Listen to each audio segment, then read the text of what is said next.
Ji sir. So this patient क्या है जी, इसकी डिटेल बताएं जरा।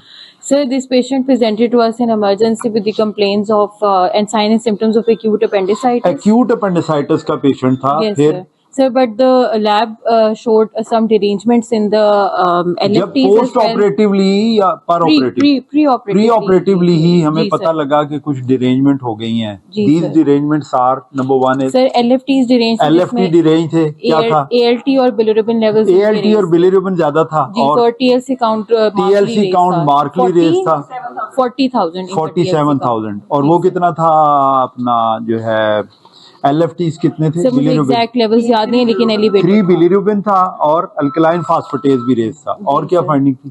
सर ये 3 थी। और इसके अलावा एमडीपीज फाइब्रोजन डिग्रेडेशन प्रोडक्ट नहीं करवाए। अगर करवा लेते तो शायद वो भी ज्यादा हो। तो what was your diagnosis? acute appendicitis leading to portal pyoemia. Acute appendicitis leading to portal pyaemia. क्या होता है पोर्टल पाइमिया जी? सर पोर्टल वेन के एंटेरोहेपेटिक सर्कुलेशन की वजह से जो ब्लड है वो जाता है। बहुत से लोगों का ये सवाल था, पिछले दिनों मैंने एक एमसीक्यू डाला था तो बहुत से लोगों का ये सवाल था कि पोर्टल पाइमिया होता क्यों है, तो ये बताएंगे आप?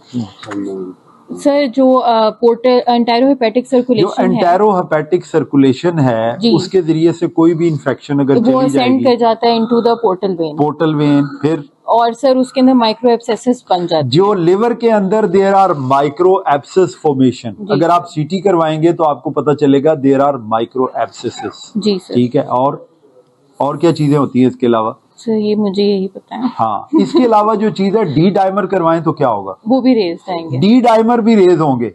बहुत से लोगों ने कहा ये डीआईसी का पिक्चर आप बता रहे हैं, लेकिन वो डीआईसी नहीं, basically DIC that is a complication of the portal pyaemia itself. उसमें डीआईसी भी साथ होता है। इलाज कैसे करते हैं? सर सेप्टिक लोड कम करना है। एक तो सेप्टिक लोड कम करें आप, ठीक है। सेप्टिक लोड में खास बात क्या है? इस ऑपरेशन में खास बात क्या होती है? अपेंडिक्सेक्टमी। अपेंडिक्स को निकालना इंपॉर्टेंट है या उससे पहले भी कोई चीज इंपॉर्टेंट है? Vascular control antibiotic, prophylactic antibiotic, पहले से एंटीबायोटिक का कवर देना बहुत अच्छा जरूरी है इस पेशेंट को। ठीक है, अच्छी सी एंटीबायोटिक देनी है आपने। कौन सी एंटीबायोटिक देना पसंद करेंगे? सर थर्ड जनरेशन कोई ऐसी एंटीबायोटिक दें जो सेप्सिस या सेप्टिसीमिया वालों को भी कवर करे, क्योंकि सेप्सिस में जा रहा है ना पेशेंट, तो उसको भी कवर करे। तो उसके लिए क्या होना चाहिए? इमीपेनम है, मीरोपेनम है, ये भी अच्छी है।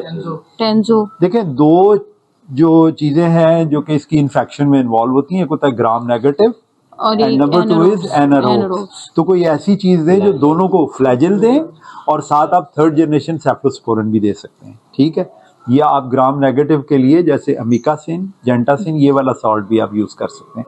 सो अ गुड प्रोफाइलेक्टिक एंटीबायोटिक। और क्या खास बात होनी चाहिए? सर्जरी में क्या चीज बड़ी इंपॉर्टेंट? Minimal handling. ऐसे पेशेंट में क्या होनी चाहिए? मिनिमल हैंडलिंग होनी चाहिए। बहुत ज्यादा हैंडलिंग की जरूरत नहीं है, वो ना करें।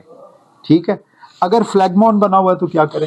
Sir just put a drain. Don't go for the extra handling in these patient. अगर फ्लैगमॉन बना हुआ है तो एब्सेस को ड्रेन करें, एंटीबायोटिक का कवर दें and leave it for the later on. बाद में जो भी करना है वो बाद में कीजिए। ठीक है, तो इसमें एक्यूटली इन्फ्लेम्ड अपेंडिक्स थी तो हमने अपेंडेक्टमी कर दी। Now the patient is alright. So patient is improving but he still has tachycardia. He has some tachycardia but otherwise patient is जी stable. सर, अब फ्रेश हमने इनकी सारी लैब्स प्रोफाइल कल रिपीट करने का ऑर्डर था, वो फॉलो होनी है। हाँ, अगर वो लैब सारी ठीक हो जाती हैं तो safely we can send this patient home.